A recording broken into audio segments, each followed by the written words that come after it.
परम कृपाळु परमात्मा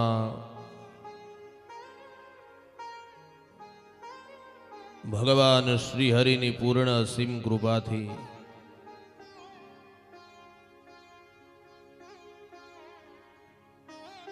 मां उमियाना रूड़ा आशीर्वादथी अने तमाम पितृओनी दिव्य दृष्टि अमी दृष्टि थी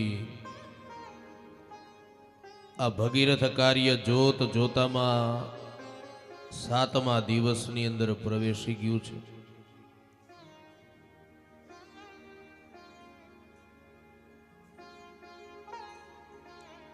सारा दिवसों ने जता वार नहीं लगती। दुखनो एक दिवस माणस ने बहु मोटो लागे, पण सतीशभाई मने गई काले रात्रे अने आज वहेली सवारे पूजा करती वखते विचार आवतो तो के हजी तो सतीशभाई नो पहलो फोन कथा माटे मारा ऊपर आयो। जोत जोतामा तैयारीओ थवा मंडी, तैयारी पण पूर्ण थई एटलुं ज नहीं, 7 दिवस केम जताई रह्या भगवाननी कृपाथी खबर न पड़ी। अने आ 7 दिवस सज्जनो एटला आनंदमां वीत्या छे। मारी आ व्यासपीठना शब्दोने तमे याद राखजो। आपणाथी आ जगतमां एक पर्ण पण हली शकतुं नथी, फरकी शकतुं नथी। तो मारो अंतरात्मा एम के छे आ भगीरथ कार्य सतीशभाई नी आ भागवत कथा भगवाने कोईना कोई रूपनी अंदर अहींया आवी अने निर्विघ्ने पूर्ण करी छे।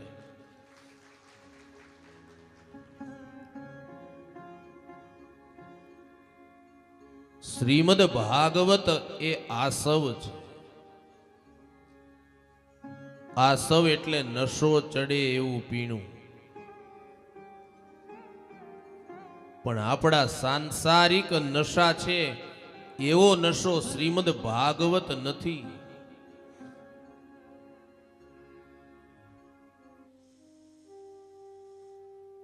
पेलो नशो जे होय ने एक क्षणिक होय, पण भागवतनो नशो, कृष्णनो नशो जेने जीवनमां एकवार चढ़े ने ई क्यारेय उतरतो नथी सज्जनो।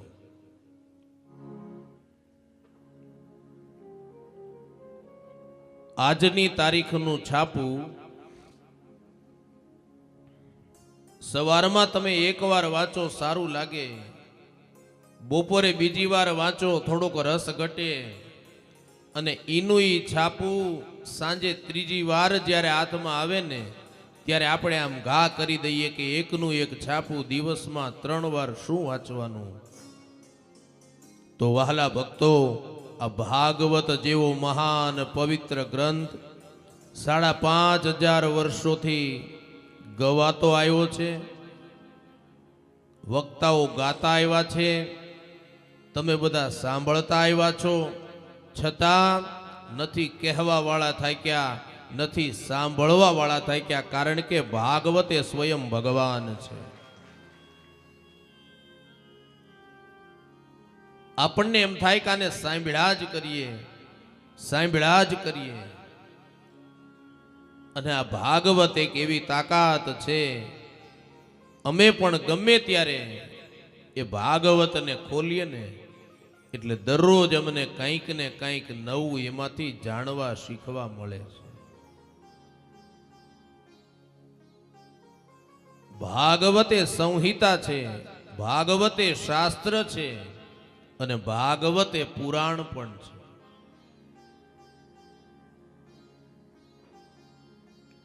શ્રીમદ ભાગવત એ સર્વ શાસ્ત્રનો સાર છે।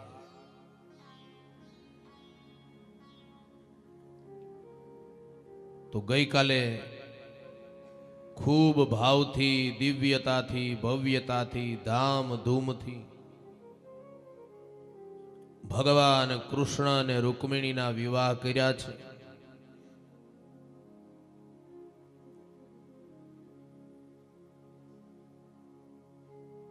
પણ મારે કથાનો પ્રારંભ પેલા રૂકમિણીના પત્રથી કરવો છે.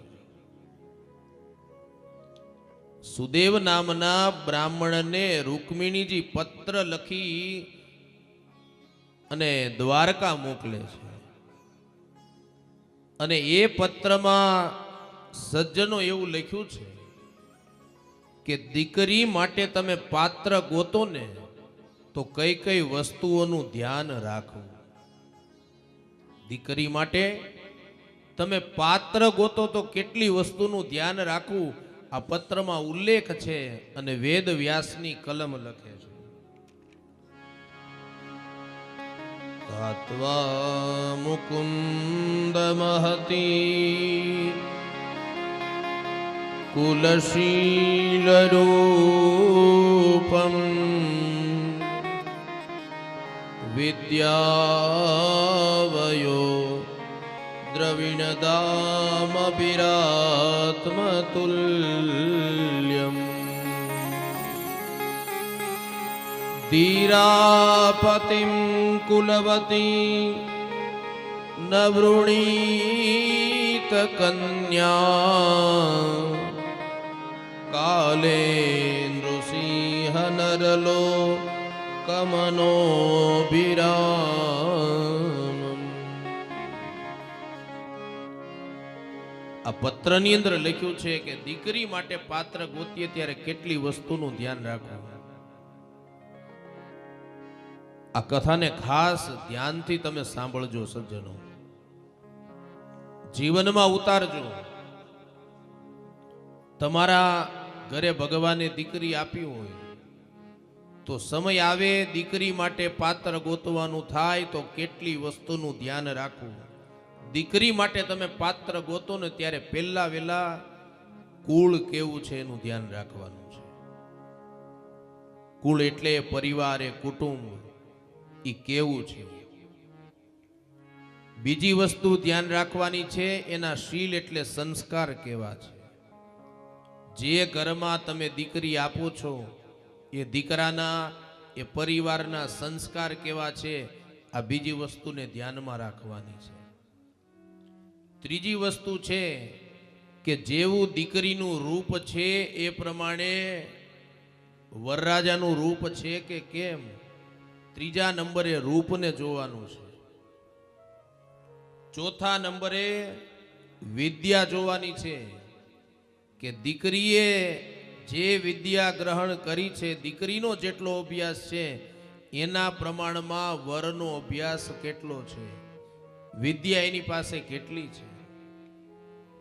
પાંચમા નંબરે વય એટલે ઉંમર જોવાની છે. દીકરી કરતા દીકરો મોટો હોવો જોઈએ, વય એટલે ઉંમર જોવાની છે. છઠ્ઠા નંબરે દ્રવિણ એટલે એની પાસે પૈસા કેટલા, સંપત્તિ કેટલી છે.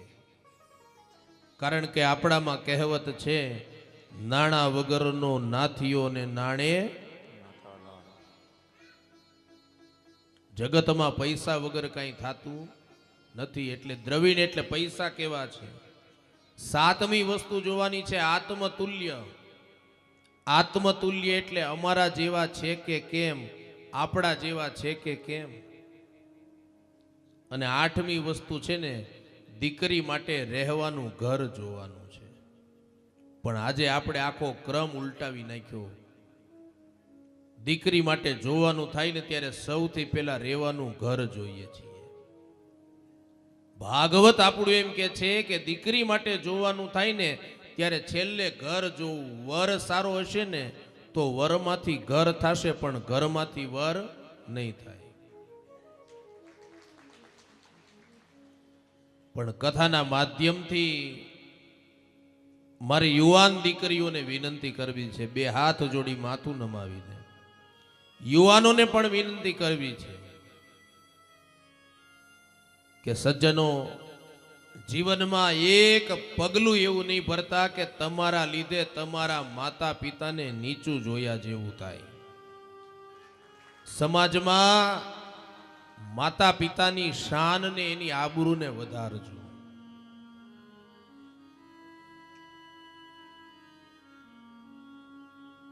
અને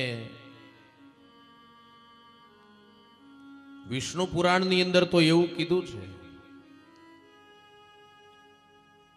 માતાના પક્ષે 5મી પેઢી અને પિતાના પક્ષે 7મી પેઢી સુધી જે દીકરા દીકરીને સંબંધ ન હોય ને એવી જગ્યાએ લગ્ન કરવા.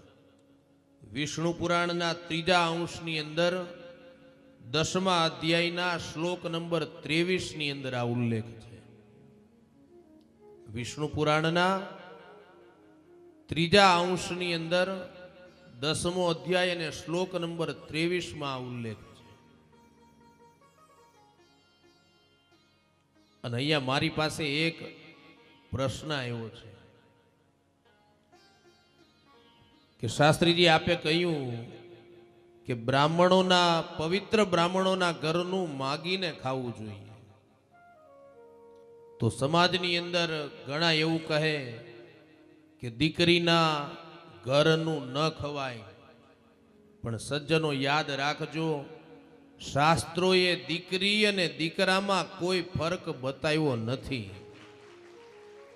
જે અધિકાર દીકરાનો છે એ જ અધિકાર દીકરીનો છે, અને મા બાપને જે અધિકાર દીકરા પાસે છે એટલો જ અધિકાર દીકરીની પાસે છે. એટલે એમાં કોઈ બાદ નથી. તમારો દીકરો જ છે, દીકરી છે. એટલે વિના સંકોચે પણ એક વસ્તુ કહું કે દીકરી છે એ લક્ષ્મી સ્વરૂપ છે. એટલે ક્યારેય એનું ઋણ આપણા માથે નહીં રાખવાનું. 1 રૂપિયાનું દીકરીનું આપણે ખાઈએ પીએ ને તો એને સવાયું કરીને આપણે આપવાનું. શું કામ? ખાવા પીવામાં કોઈ બાદ નથી, પણ એ દીકરી પ્રસન્ન થાય અને દીકરીના આશીર્વાદ મળે એ લક્ષ્મી સ્વરૂપ છે ને, એટલે આપણા ઘરની અંદર ક્યારેય લક્ષ્મી ન ખૂટે એ ભાવ સાથે દેવાનું છે.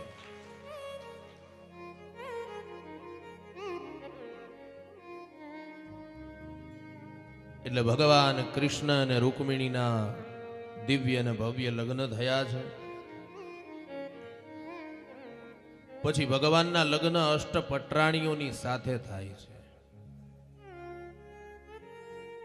પહેલા લગ્ન કૃષ્ણ અને રૂકમિણીની સાથે, બીજા લગ્ન ભગવાનના થાય છે જાંબુવતી સાથે. જાંબવાનની આ દીકરી છે, પણ એની સાથે ભગવાનનો સંપર્ક, ભગવાનના લગ્ન કેવી રીતે થયા એ કથા તમને બતાવું. સત્રાજિતઃ સ્વતનયા કૃષ્ણાય કૃતકિલ્બિષઃ સ્યમંતકેન મણિના સ્વયમુદ્યમ્ય દત્તવાન.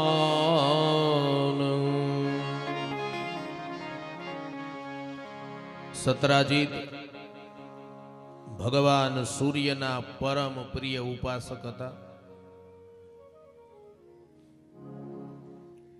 અને એ સત્રાજીત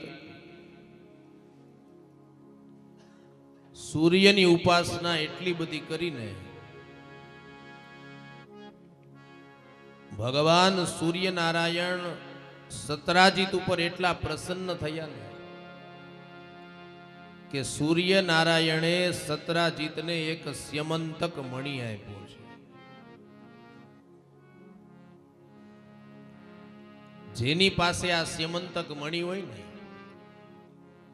એના ઘરમાં, પરિવારમાં, ગામમાં ક્યારેય દુષ્કાળ ન પડે, અતિવૃષ્ટિ અનાવૃષ્ટિ ન થાય, અમંગળ ન થાય.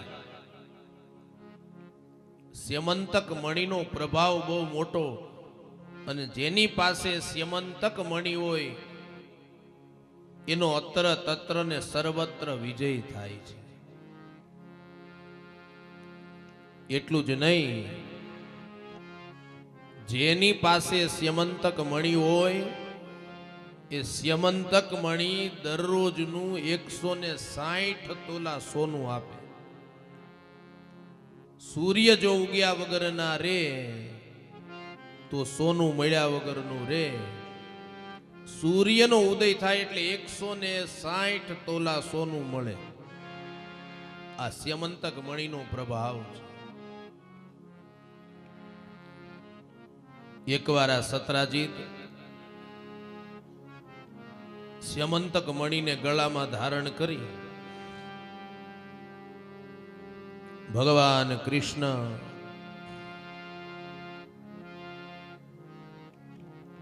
દ્વારકામાં સભા ભરી અને બેઠા છે. સ્યમંતક મણીને ધારણ કરી અને સતરાજીત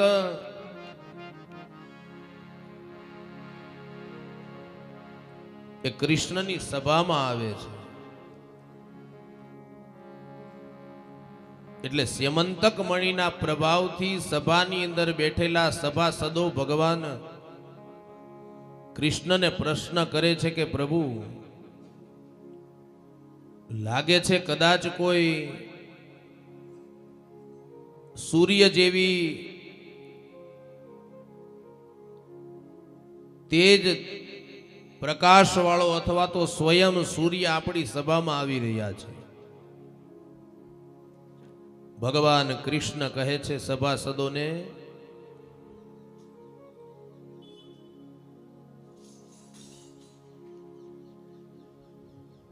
કે ભગવાન સૂર્ય નથી આવી રહ્યા, પણ સતરાજીત સ્યમંતક મણીને પહેરી અને આપણી સભામાં આવે છે.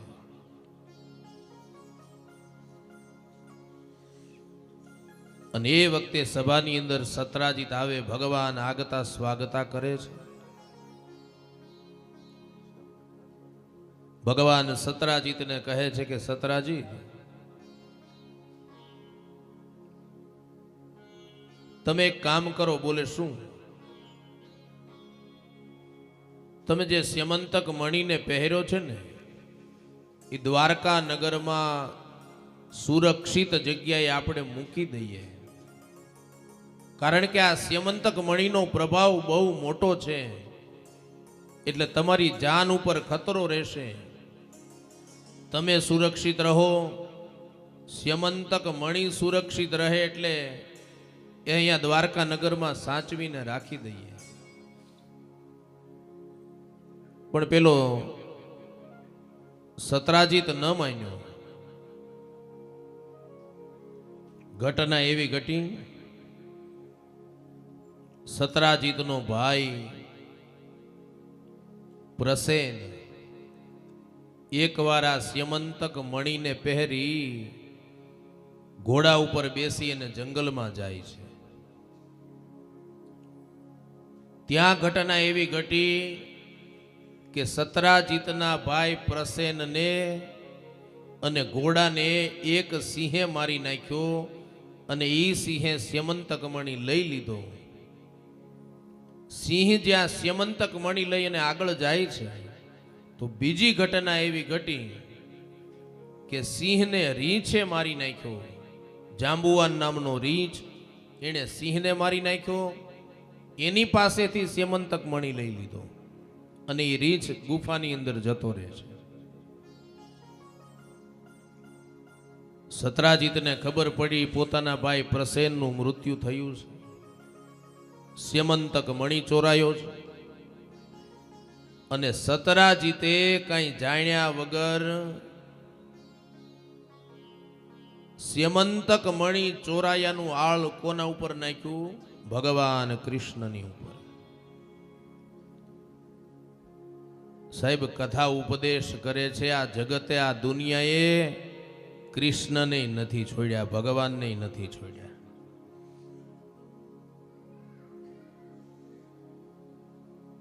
ભગવાન કૃષ્ણની ઉપર આળ આવ્યું. સતરાજીત દ્વારકામાં આવી અને બોલવા માંડ્યો કે આને તો નાનપણથી, બાળપણથી ચોરી કરવાની આદત છે, મારો સ્યમંતક મણી આ ચોરી ગયો છે. દ્વારકાની અંદર ચર્ચા થવા માંડી, લોકો કૃષ્ણની વાતો કરવા માંડ્યા. ચોરી કરી, ચોરી કરી. આ દુનિયાએ કૃષ્ણને નથી છોડ્યા, તો મારીને તમારી વાતું કરે ને તો સજ્જનો ક્યારેય મૂંઝાવું નહીં.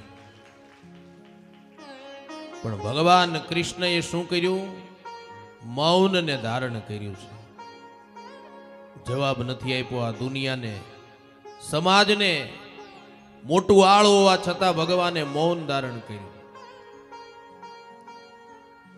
અને એકવાર ભગવાન યાદવોને સાથે લઈ અને જંગલમાં જાય સ્યમંતક મણીને શોધવા. ભગવાન જંગલમાં જાય અને જ્યાં નજર કરી તો સૌથી પહેલા ભગવાને સતરાજીતનો ભાઈ પ્રસેન અને ઘોડાને મરેલા જોયા. અને એની આજુબાજુમાં નજર કરી તો સિંહના પગલા હતા. એટલે ભગવાનને ખબર પડી ગઈ કે પ્રસેનને મારી અને સિંહે સ્યમંતક મણી લઈ લીધો છે. એટલે સિંહના પગલા હતા ને પગલે પગલે પગલે ભગવાન ચાલ્યા. થોડેક આગળ ગયા ને ત્યાં પેલા સિંહને મરેલો જોયો. અને સિંહની આજુબાજુમાં રીંછના પગલા હતા. ભગવાનને ખબર પડી કે સિંહને રીંછે મારી અને સ્યમંતક મણી લઈ લીધો છે. એટલે જે દિશામાં રીંછના પગલા જતા હતા ને એ દિશામાં ભગવાન ગયા તો મોટી ગુફા આવી. એટલે યાદવોને ભગવાને કહ્યું કે યાદવો તમે બધા અહીંયા ઊભા રહેજો. હમણાં જ ગુફાની અંદર જઈ અને હું આવું છું અને તમે 12 દિવસ સુધી મારી રાહ જોજો. 12 દિવસ સુધી જો ગુફામાંથી બહાર ન નીકળું ને તો 13મા દિવસે તમે મારી રાહ જોયા વગર જતા રહેજો અને માની લેજો કે કૃષ્ણ સ્વધામ ગયા છે. 12 દિવસ સુધી રાહ જોઈ ભગવાન કૃષ્ણ ગુફામાંથી બહાર ન નીકળ્યા. યાદવો વિલાપ કરતા દ્વારકામાં પહોંચ્યા. દ્વારકા આખું શોકની અંદર મગ્ન થઈ ગયું. અને સજ્જનો ઘટના એવી ઘટી કે ગુફાની અંદર ભગવાન ગયા ને તો એ ગુફાની અંદર જાંબુવાનનો એક દીકરો સ્યમંતક મણીને ઉછાળીને રમી રહ્યો હતો. અને જેવો સ્યમંતક મણીને ભગવાને જોયો, સ્યમંતક મણીને પકડી લીધો. જાંબુવાનને ખબર પડી કે કોઈએ સ્યમંતક મણી લઈ લીધો. એટલે ભગવાન કૃષ્ણ અને જાંબુવાનની વચ્ચે દિવસ અને રાત્રિ એમ 28 દિવસ સુધી યુદ્ધ ચાલ્યું છે. અંતે જાંબુવાન ભગવાનની સ્તુતિ પ્રાર્થના કરે છે કે હે પ્રભુ, આપ તો અખિલ બ્રહ્માંડના નાયક દ્વારકાધીશ સ્વયં શ્રી કૃષ્ણ છો. પ્રભુ, આ સ્યમંતક મણી લેતા જાવ એટલું નહીં, મારી દીકરી જાંબુવતી છે એની સાથે પણ તમે પાણી ગ્રહણ કરો, એની સાથે લગ્ન કરો. એટલે બીજા લગ્ન ભગવાનના થાય છે જાંબુવતી સાથે. પણ આ જાંબુવતી કોણ છે? કથા કહી દઉં?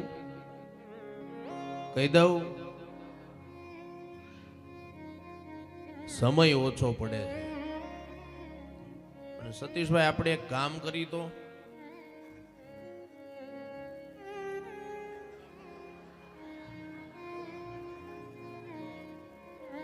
સમજી ગયા બધા? લે બોલો.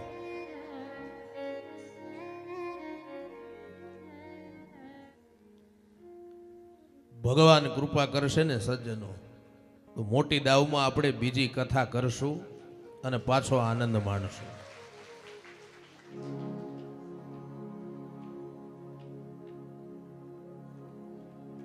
અને અહીંયા જેટલા બેઠા છો ને એ બધા છેલ્લે દિવસે ભગવાનને પ્રાર્થના કરતા જાજો